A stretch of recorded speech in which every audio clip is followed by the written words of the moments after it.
AOC had no clue what was coming her way. You've got to see this. My colleagues say that opening more of our federal lands to fossil fuel development is what their constituents want and need. I'm not here to dispute that point in this moment. During a House hearing, AOC tried to sneak a loaded amendment into a bill that was being reviewed. But Matt Rosennell quickly called her out, exposing how her move was more about show than real change. His response made it clear how some politicians focus on scoring attention instead of getting real results. The heated exchange caught the attention of both lawmakers and the public, sparking a big debate about honesty and transparency in how laws are made.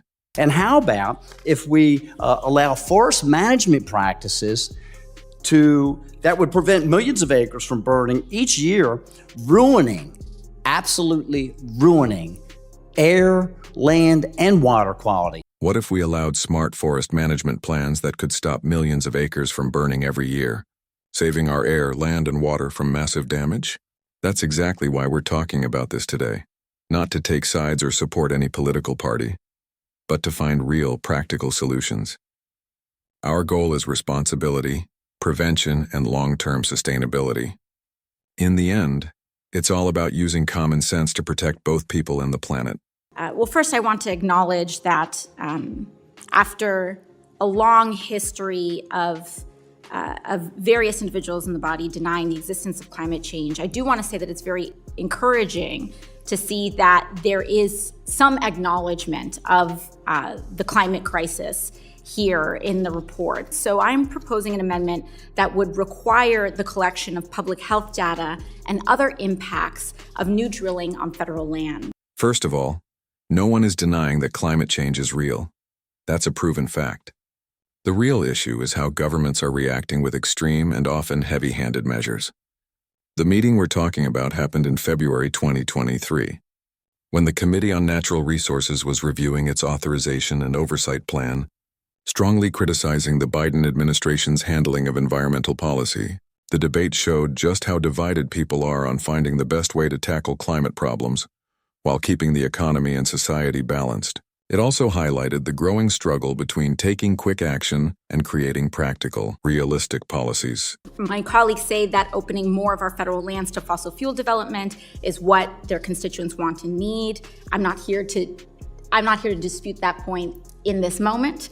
But I will say that surely, if that is the case, then there should be no objection to gathering better data on the health impact of these policies on the health and safety of everyday Americans. So I truly believe this is a common sense amendment that would help protect and inform the American people, especially the most vulnerable among us. And I urge my colleagues to support the amendment, and I yield back. That's why AOC tried to add an amendment packed with every possible climate buzzword. Interestingly, it claimed that the effects of fossil fuel extraction fall mostly on communities of color, low-income neighborhoods, and indigenous groups. But Matt Rosennell wasn't having it. He immediately challenged her move and made his objections crystal clear. He argued that her amendment was more about politics than real problem solving.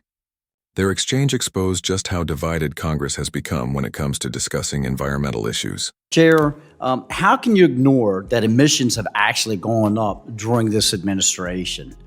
How can you ignore the millions of people around the earth that have had clean water, indoor plumbing, lights, electricity provided to them, making their lives better, literally extending their lifespan, lifting them out of poverty by having access to electricity that's been provided by coal, oil, gas, or other fossil fuels?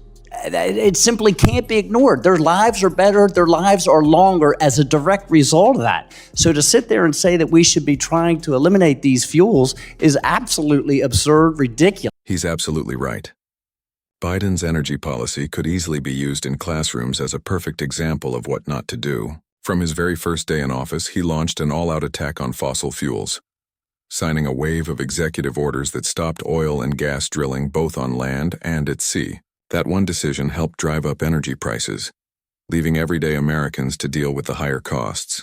The ripple effect has put pressure on family budgets and fueled heated debates about energy independence.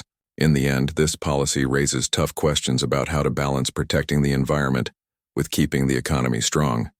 The desire by this administration to shut down our domestic energy production is causing prices to escalate, forcing Montanans to make difficult decisions about heating their homes or simply putting food on their table.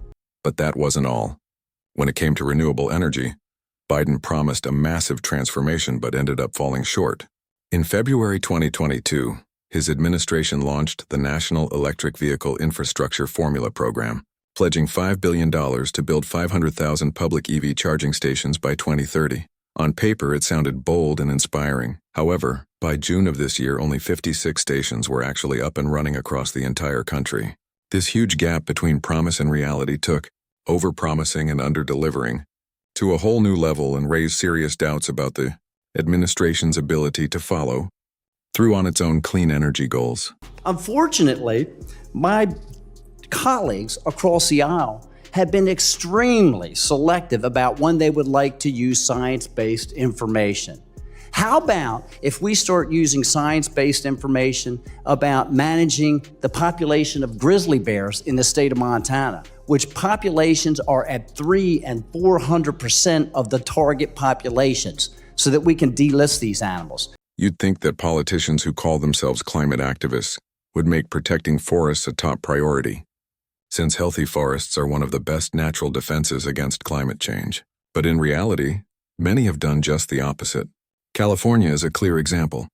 Research after research has proven that proper forest management can greatly reduce how fast and how far wildfires spread. Instead, piles of red tape and endless government delays have slowed everything down year after year. The result has been devastating wildfire seasons that could have been prevented with simple, proactive action. How about if we allow forest management practices that would prevent millions of acres from burning each year, absolutely ruining air, land, and water quality across the state, across the nation, and start using some best management practices on how to take care of those forests, which would not only help keep our air, land, and water clean, but it would also help the economy, provide jobs, and be better for everyone who's connected with it.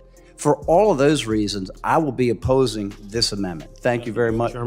Even the U.S. Forest Service warned in a 2022 report that around 73 million acres of national forests are at serious risk from wildfires that threaten both people and the environment.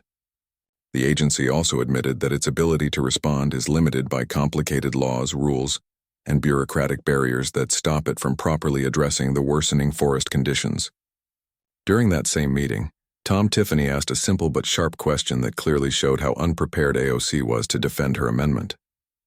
His challenge exposed the difference between political showmanship and real understanding of the problem, highlighting the urgent need for practical action instead of empty talk. When you say impact, you mean both sides, positives and negatives. Yes, I'm not sure if there's confusion about the substance of the amendment. The amendment is specifically about an assessment on the health and safety impact. If there are practices that are revealed to have positive health impacts on the communities, on impacted and frontline communities, I do not dispute the inclusion of any positive health impacts. I believe that we should have information on things that may improve people's health, but of course, there is a large degree of concerning information about the potential health impacts, breathing impacts, cancer exposure, etc. That was a long string of fancy words that didn't really mean anything. The real purpose of her amendment was to bring identity politics into a report that was mainly meant to review and criticize Biden's climate policy.